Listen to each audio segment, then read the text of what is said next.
Word jy lid van die gemeente van God?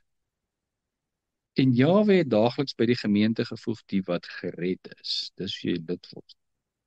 Word jy lid van die kerk? Jy doen aansoek. En hulle het sekere voorwaardes, en as hulle tevrede is, maak hulle jou 'n lid, en hulle gee jou 'n sertifikaat. Van wat is jy lid? Van die kerk. Word jy lid van die gemeente nou weer?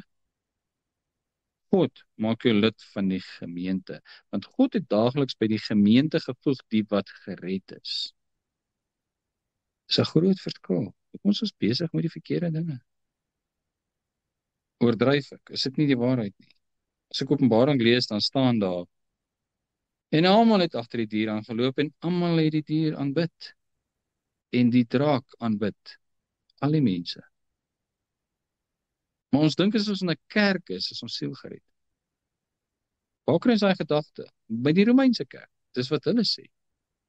Dis hoekom hulle 'n kind so gou as moontlik doop, sodat hy deel van die kerk moet word, en dan is hy gered. En dis hoekom hulle ook die sakramente het, wat sê, jy moet by die priester belydenis doen. Jy kan nie by iemand anders doen nie. Hoekom?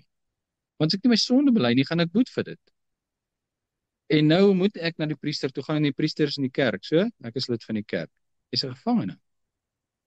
En nie nogmaal, moet hierdie kerk bedien word. Hoekom?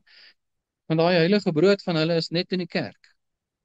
En die huwelik, dit moet in die kerk gebeur. Dit mag nie buite dit gebeur nie. So wat doen hulle? Jy's 'n gevangene van die kerk. En die protestante kom en hulle sê, julle is verkeerd, en wat doen hulle? Hulle doen Rooms-Katholiek light. En ons hele gedagte is nog steeds, dit moet in die kerk. Ons kan nie 'n geestelike lewe vir onsself indink sonder 'n kerkorganisasie. En as ons agterkom, maar dis verkeerd. Dit moet nie so wees nie. Wat doen ons? Ons gaan begin 'n ander kerk. En jy klim uit die een gat uit en val in die ander gat. Ons het nie 'n kerk nodig nie.